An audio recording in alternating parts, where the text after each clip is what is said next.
Assalamualaikum warahmatullahi wabarakatuh. Selamat malam.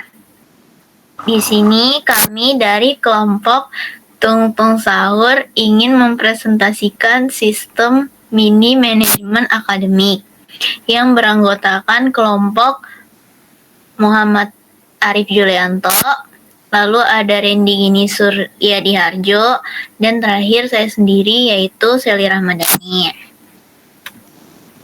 Pada slide pertama yaitu tujuan sistem.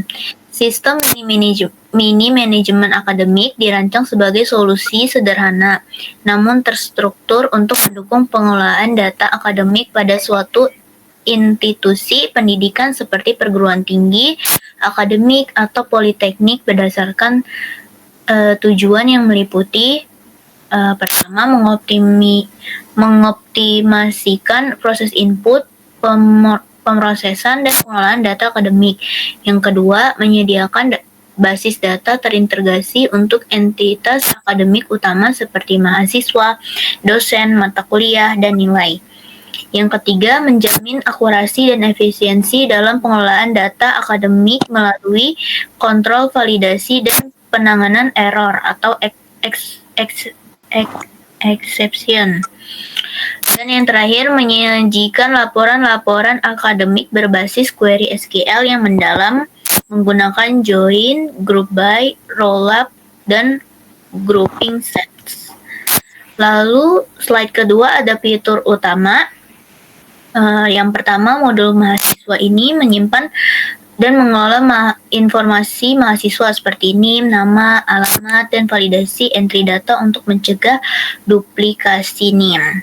Lalu yang kedua ada modul dosen, yaitu untuk menyimpan data dosen seperti nomor induk dosen, nama dosen, dan berelasi dengan data mata kuliah yang diampu.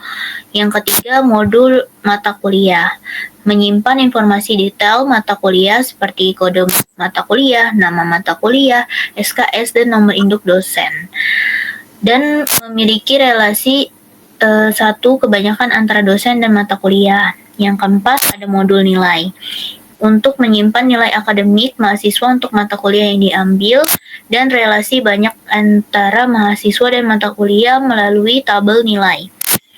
Yang kelima, modul laporan akademik, yang berisikan laporan nilai lengkap dengan gabungan tabel mahasiswa, mata kuliah, dan nilai menggunakan join. Lalu rekap nilai menggunakan group by untuk mengelompokkan berdasarkan mahasiswa atau mata kuliah. Lalu ada analisis statistik, memanfaatkan rollup untuk membuat laporan subtotal dan total, dan pengelompokan khusus dengan grouping set untuk laporan multi-level atau multidimensi. Yang pertama ada modul logika PLSQL.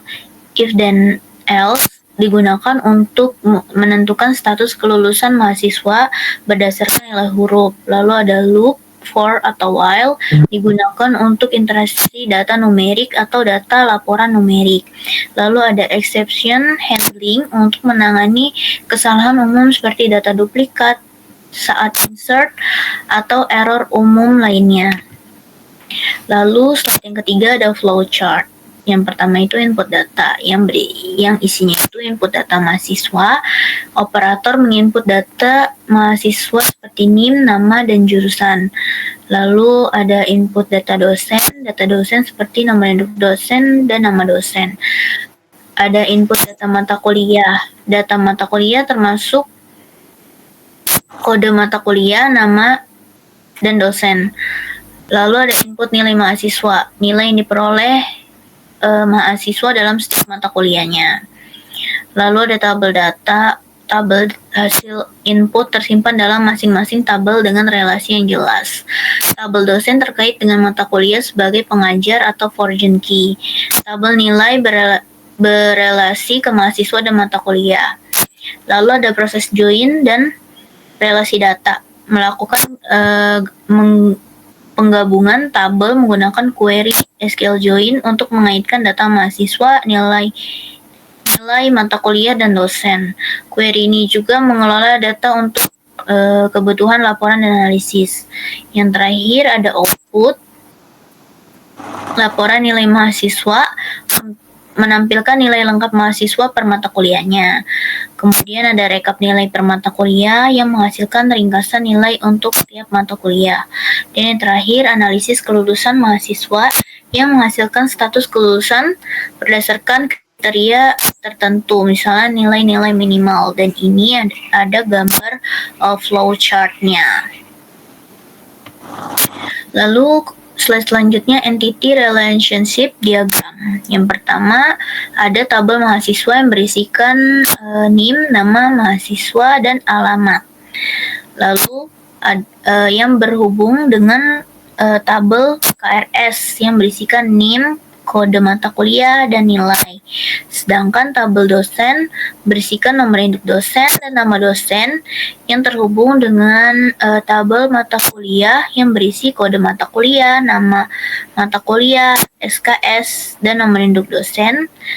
Dan kemudian juga terhubung pada tabel KRS. Lalu ada normalisasi data. Yang pertama, ini gambaran tabel awal sebelum dipecah berdasarkan entitas, masih mengandung redundasi data. Jadi tabelnya itu berisi NIM, nama mahasiswa, alamat, kode mata kuliah, nama mata kuliah, SKS, nilai, nomor induk dosen, dan nama dosen. Lalu yang pertama ada first normal form. Jadi tidak ada data yang berulang atau bernilai ganda dan setiap atribut memiliki nilai otomatik atau tunggal. Jadi di 1NF ini tidak ada data yang berulang atau nilai ganda. Lalu yang kedua ada 2NF atau second normal form. Sudah dalam kondisi 1NF, semua atribut non primer harus bergantung sepenuhnya pada seluruh primary key atau bukan hanya sebagian. Dalam tahap ini, tabel akan dipisahkan berdasarkan entitas utama. Ada entitas mahasiswa, mata kuliah, dosen, dan relasi KRS yang menghubungkan antara mahasiswa dan mata kuliah. Nah, di sini ada tabel mahasiswa. Tabel mahasiswa itu berisikan NIM, nama mahasiswa, dan alamat.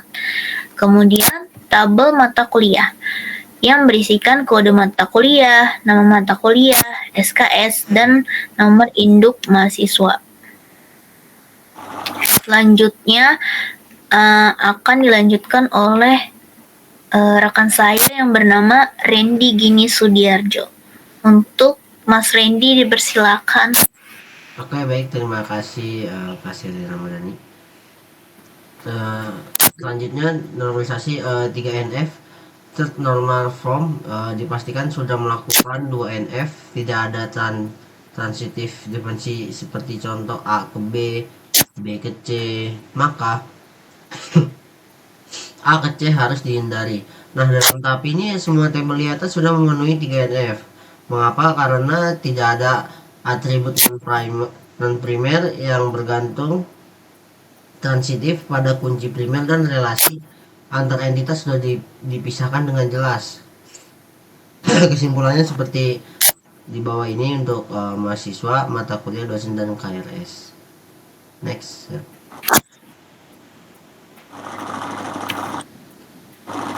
Ini merupakan implementasi dari SQL membuat tabelnya. Kita input codingnya untuk membuat tabel seperti biasa, dan NIM, varchardnya, primary key-nya, nama mahasiswa. Kita input semua berdasarkan normalisasi di atas yang tadi kita sudah jelaskan semua. Nah, untuk hasilnya itu akan seperti yang ada di sebelah kanan ini.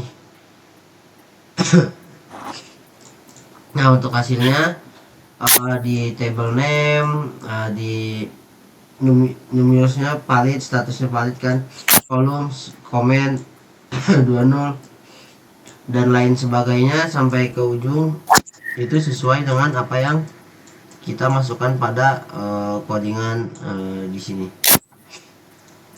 Selanjutnya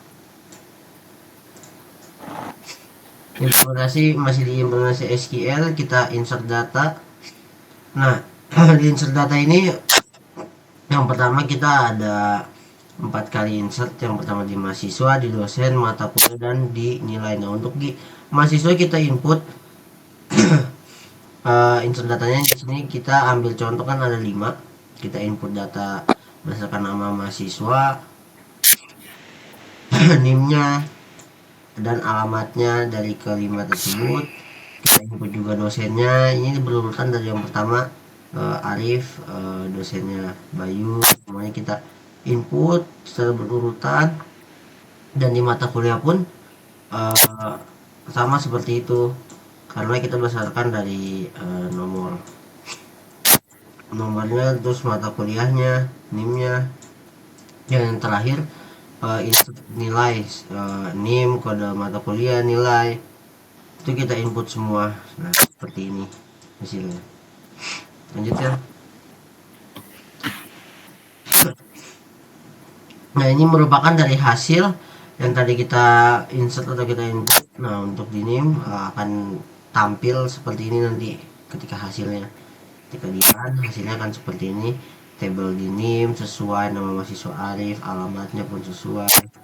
Nah, untuk di dosen NIDN-nya, dosen Pak Bayu, Bu Sarwati, Bu Diki, itu juga sesuai. Nah, ini untuk hasil dari inputan kode mata kuliah seperti ini, SKS-nya, NDN-nya, dan yang terakhir NIM-nya, kode mata kuliah, dan nilai ini digabungkan seperti itu. Ini hasil dari yang tadi semua kita jabarkan. Lanjut ya. Nah, ini untuk menampilkan data. Nah, di menampilkan data ini di select itu ada NIM, nama mahasiswa, kode mata kuliah, nama mata kuliah, SKS, nama dosen, dan nilai.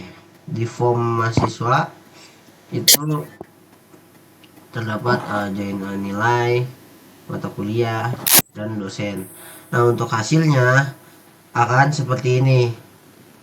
Apa yang kita urutkan di codingan dari atas itu akan tampil dari sisi kiri secara berurutan sampai dengan data-data tersebut ditampilkan. Nah, tujuannya menampilkan daftar mahasiswa beserta mata kuliah yang diambil, SKS, nama dosen, dan nilai yang diperoleh. Lanjutkan.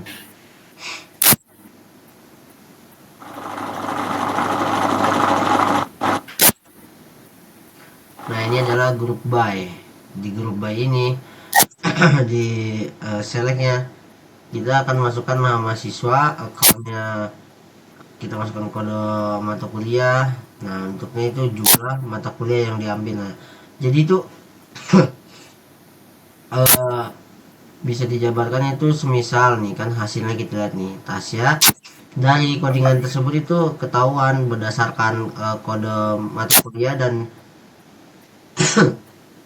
nama mahasiswanya, itu akan terjadi outputnya itu adalah jumlah mata kuliah. Jadi jumlah mata kuliah yang Tasya ambil, yang Randy ambil, Levi, dan sebagainya itu totalnya seperti ini. Nah, ini kita buat ini satu Arif, ini dibuat beda menjadi 2. Itu contoh kenapa bisa seperti itu. Nah, ini codingannya.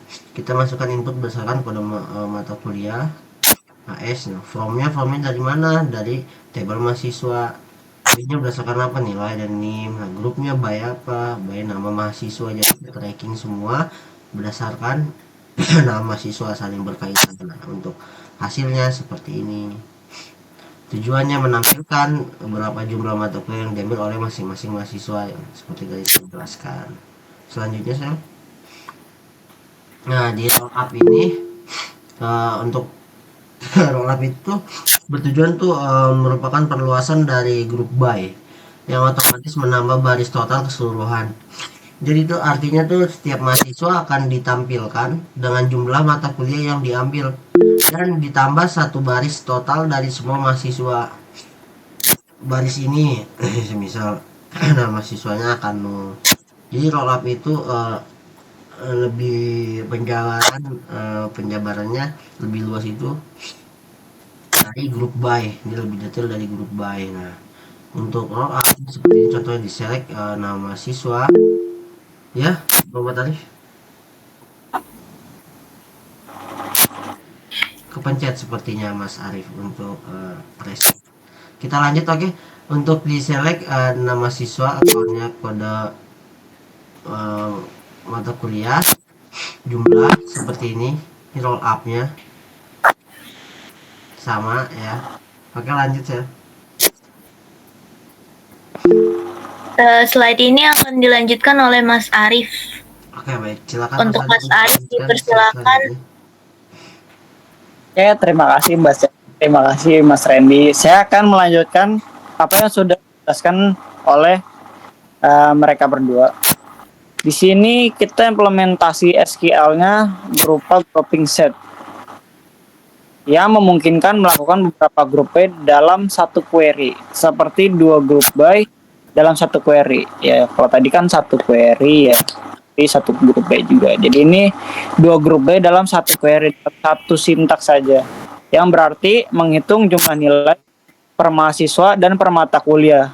Dan untuk contoh sintak kodenya bisa dilihat di samping kiri, dan untuk hasilnya bisa dilihat di samping kanan. Oke, next. Berikut adalah implementasi SQL jika atau tidak. Menentukan keterangan lulus atau tidak berdasarkan nilai dan if dan else digunakan untuk memberi keputusan logika. Jika nilai A atau B+, maka mahasiswa akan lulus. Selain itu tidak lulus. Jadi kalau misalkan nilainya B+ ke bawah itu tidak akan lulus. Untuk implementasinya di bagian query-nya kita memanggil server output-nya itu menggunakan declare char dan B+ untuk nilainya. Keterangannya juga kita pakai varchar. Terus kita buat begin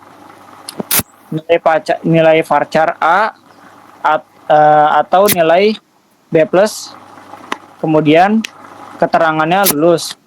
Jika tidak keterangannya, maka tidak lulus. Nah, kalau sudah menggunakan query tersebut, maka secara otomatis akan mengimplementasikan ke data berikut. Dan untuk menampilkan datanya, kita menggunakan select semua table, name, nama mahasiswa, nama MK, dan nilai. Kasusnya ketika nilai in A dan B+, kemudian lulus. Jika tidak, maka tidak lulus. Keterangannya menggunakan tabel mahasiswa dan join nilai name sama dengan name. Terus menggunakan join juga ke mata kuliah, kode MK dan kode MK juga. Oke, next. Di sini kita akan menggunakan implementasi SQL berupa loop untuk while, for dan while. Kita memanggilnya dengan cara kode sintak di samping, dan untuk outputnya maka akan menampilkan hasil seperti gambar di kanan. For loop juga digunakan untuk menghasilkan select, jadi bisa menghasilkan mahasiswanya dan mencetak 5 NIM pertama dari tabel mahasiswa. Next. Di sini kita akan gunakan kursor ya, dengan catatan menampilkan data yang didefinisikan untuk mengambil semua data NIM, nama mahasiswa, tabel mahasiswa, dan loop juga digunakan untuk membaca data satu persatu menggunakan fetch. Untuk sintak kodenya bisa dilihat di samping, dan untuk hasilnya bisa dilihat di samping kanan kiri. Next. Implementasi SQL ini untuk menangani error saat insert data untuk data yang sudah ada atau primary key, dan menangani kesalahan umum lainnya yang bisa dipanggil dengan kode berikut. Jadi kita tesnya tuh pakai value yang sudah ada, maka outputnya juga bakal gagal karena dari value yang kita input tuh sama begitu. Oke, next. Berikut adalah analisis dan evaluasi kelebihan sistem. Struktur database terintegrasi. Jadi setiap entitas utama seperti mahasiswa, dosen, mata kuliah, dan nilai terhubung melalui relasi yang jelas dan konsisten sehingga memudahkan query dan penerapan. Yang kedua, penggunaan PL/SQL yang efektif. Pemanfaatan struktur kontrol seperti if then else, looping, dan exception memungkinkan validasi logika bisnis dan penanganan error secara efisien. Yang ketiga, kemampuan laporan lanjut. Sistem mendukung berbagai laporan akademik menggunakan join, group by, roll up, dan grouping set, sehingga bisa menyajikan laporan sederhana hingga analisis rekap data tingkat lanjut. Yang keempat, kemudahan dalam operasional. Pengguna dapat menginput proses dan menampilkan data akademik secara langsung menggunakan perintah SQL tanpa memerlukan antarmuka yang kompleks. Yang terakhir, ringan dan cepat. Karena berbasis SQL murni dan PL/SQL, sistem ini sangat ringan dan dapat dijalankan pada database Oracle tanpa memerlukan tambahan perangkat lunak. Next. Kekurangannya, kita di sini belum memiliki antarmuk grafis atau GUI. Sistem hanya dioperasikan melalui command line SQL sehingga kurang ramah bagi pengguna teknis. Jadi nggak bisa asal pencet. Jadi mesti pakai SQL. Yang kedua, tidak ada mekanisme login dan akses. Semua pengguna bisa mengakses semua data tanpa pembatasan yang beresiko terhadap keamanan dan kerahasiaan data. Yang ketiga, belum ada validasi lengkap. Misalnya, tidak ada validasi apakah mahasiswa sudah mengambil mata kuliah persyaratan sebelum menginput nilai. Yang keempat, kurang mendukung kegiatan akademik lainnya, seperti jadwal kuliah, kehadiran, KRS, KHS, dan pengelola semester yang biasanya diperlukan dalam sistem akademik skala penuh. Yang terakhir, kurang skalabel. Struktur masih dalam tahap sederhana, belum mendukung data besar dan kebutuhan multi cabang. Next. Potensi dan pengembangan lanjutan. Pengembangan antarmuka web atau aplikasi mobile menggunakan framework seperti React, Laravel, dan Flutter agar sistem lebih mudah diakses dan digunakan oleh mahasiswa dan dosen. Yang kedua, implementasi modul login dan role-based access control agar dapat pembagian hak akses berdasarkan peran admin dosen mahasiswa. Yang ketiga, integrasi jadwal dan presensi, menambah modul penjadwalan perkuliahan dan absensi mahasiswa yang terintegrasi dengan mata kuliah dan dosen. Yang keempat, penerapan validasi persyaratan akademik, menambah logika untuk mengecek apakah mahasiswa sudah memenuhi syarat persyaratan tertentu sebelum mengambil mata kuliah lanjutan. Yang kelima, visualisasi data dan dashboard analitik, menambahkan fitur grafik dan ringkasan statistik untuk membantu pimpinan akademik dalam mengambil keputusan berbasis data. Yang keenam, ekspor laporan ke PDF atau Excel. Laporan akademik dapat diekspor ke format dokumen untuk digunakan sebagai dokumen. Yang terakhir, penyimpanan nilai grade otomatisasi konversi nilai angka ke huruf dan status kelulusan berdasarkan batasan tertentu. Jadi kesimpulannya, sistem manajemen akademik ini mungkin berhasil menyediakan fondasi dasar pengelolaan data akademik seperti pencatatan data mahasiswa, dosen, mata kuliah, dan nilai dengan struktur database yang terintegrasi serta penggunaan SQL untuk logika, kontrol, dan penanganan error. Sistem ini mampu menjalankan fungsi dasar akademik secara efisien dan ringan. Namun demikian, sistem ini masih dalam jumlah keterbatasan seperti belum adanya antarmuka pengguna, sistem autentikasi atau keamanan, dan modul pendukung kegiatan akademik. Meskipun demikian, sistem ini memiliki potensi besar untuk dikembangkan lebih lanjut menjadi aplikasi akademik yang lebih lengkap, interaktif, dan aman. Pengembangan ke depan dapat mencakup penambahan fitur-fitur modern seperti dashboard analitik, integrasi web atau mobile, serta manajemen jadwal dan presensi. Dengan pendekatan bertahap dan fokus pada kebutuhan pengguna, sistem ini dapat menjadi aplikasi akademik yang komprehensif dan bermanfaat bagi institusi pendidikan. Mungkin segitu saja dari presentasi kami. Kurang lebihnya kami mohon maaf. Wassalamualaikum warahmatullahi wabarakatuh. Terima kasih. Waalaikumsalam.